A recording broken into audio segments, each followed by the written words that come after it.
What's up, guys? This is the network back with another video, and today we're talking about how to get a paid off auto loan reporting to your CPN credit profile using a method that works consistently and doesn't require dropping $20,000 to $30,000 up front. This strategy is based around something called a lease takeover. It's one of the most overlooked ways to get strong closed auto data reporting to your file without having to go through the full auto loan process yourself. Keep in mind that this channel is educational purposes only. Now, if you've been watching the channel, we've already covered a few more complex strategies for auto reporting. We've talked about buying and assigning installment data. We've discussed the Shelf Corp vehicle route, and we've gone into detail about in-house financing flips, but all of that takes either capital connections or multiple steps to pull off. This lease takeover strategy is something anyone can understand and execute as long as they have time, a clean setup, and some patience. Here's why it works. When you finish paying off a car loan or return a lease in good standing, that account gets marked as closed. But even after it's closed, the payment history remains on your report for up to 7 years. That's important because a closed installment account with on-time payments strengthens the history and depth of your file. And when you're working with a CPN or any clean profile, age-closed accounts carry just as much visual weight as open ones when it comes to underwriting software. So the end goal is to get a paid-off auto reporting as closed on your file, and a lease takeover is one of the easiest and cleanest ways to do it. Let's break down how this works. A lease assumption, also known as a lease transfer, allows you to step into someone else's current lease agreement. For example, let's say someone leased a BMW for 36 months and now, 18 months in, they don't want the car anymore. Instead of paying thousands in penalties to break the lease early, they post the car for someone else to take it over. That's where you come in. You assume the remaining lease, finish the payments, and at the end, return the car. The leasing company marks the account closed, and your profile shows that you successfully completed an auto lease. Here's the key. Once the lease closes and that data reports, it sits on your credit for years. Lenders looking at your file later see that you handled a major installment account properly. And the best part, you didn't need to finance a car from scratch or drop a down payment. You walked into an already built lease. There are major benefits to doing this. First, there's usually no money down. Second, the remaining term is shorter, which means fewer monthly payments and a faster path to closed auto data. Third, many sellers offer cash incentives just to have someone take over their lease. In fact, we've seen people offer thousands of dollars up front just to walk away from their obligation. One person offered $15,000 to get out of a Range Rover lease early. That's not a rare case either. A lot of people overextend themselves with leases, and when life hits, they're desperate to offload the monthly payment. They'll pay you to take it over. That means you could drive a nice car, get paid to do it, and walk away with a clean closed auto reporting on your CPN file. That's a smart play. Let's talk about how to pick the right lease. You want to find something with a low monthly payment. Most people aim for something under $400. The lease should have at least 1,000 miles per month left so you're not stuck with low mileage penalties. You also want a short remaining term, ideally between 10 and 24 months. This keeps your risk low and gets that closed data on your file faster. Make sure the car is located near you or within a reasonable shipping distance.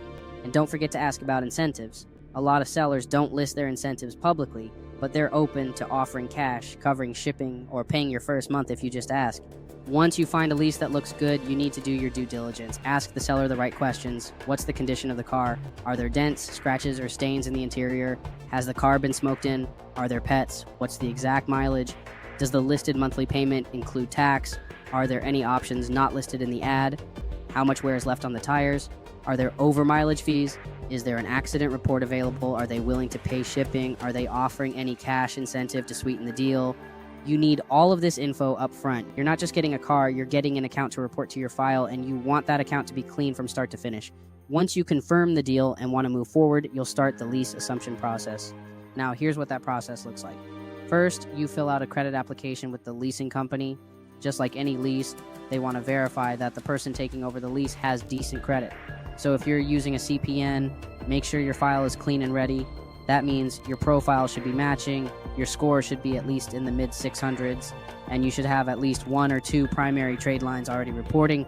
If the leasing company approves you, they'll send the paperwork to both you and the seller. Depending on the distance, the car might get delivered to you, or you might go pick it up. Either way, both of you will sign the transfer docs, usually in front of a notary, and send them back to the leasing company. If you're doing a long-distance transfer, get a third-party vehicle inspection before the car is shipped. This usually costs under $100 and protects you from getting scammed or receiving a car in bad condition. Once the paperwork is submitted and accepted, the car is now yours under the lease. You start making the payments. At the end of the lease, you return the car to the drop-off location provided by the leasing company, and the lease reports as closed. If everything went smoothly, your CPN file now has a paid-off auto account, complete with payment history and zero balance. Keep in mind, there are a few minor fees involved in this process. Some lease transfer platforms like Swap-A-Lease charge a registration or listing fee. The leasing company might also charge a credit application fee. If you're shipping the vehicle, expect to pay anywhere from $500 to $1,000 depending on the distance.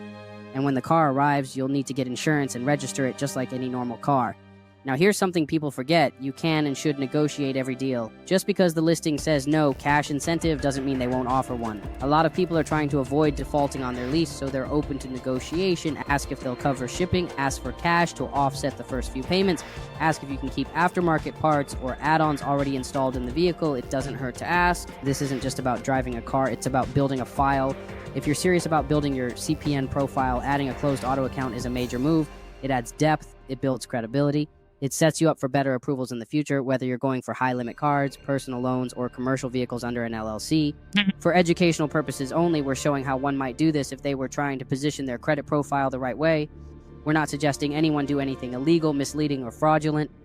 All of this info is to help you understand the system better so you can move smart. And if you have any questions or want help getting this set up the right way, contact us on Discord. That's where we're primarily active now. Telegram hasn't been consistent or reliable lately, so we've made the full switch over. Hit the link, tap in with the team, and let us walk you through the process. This is the network. Back soon with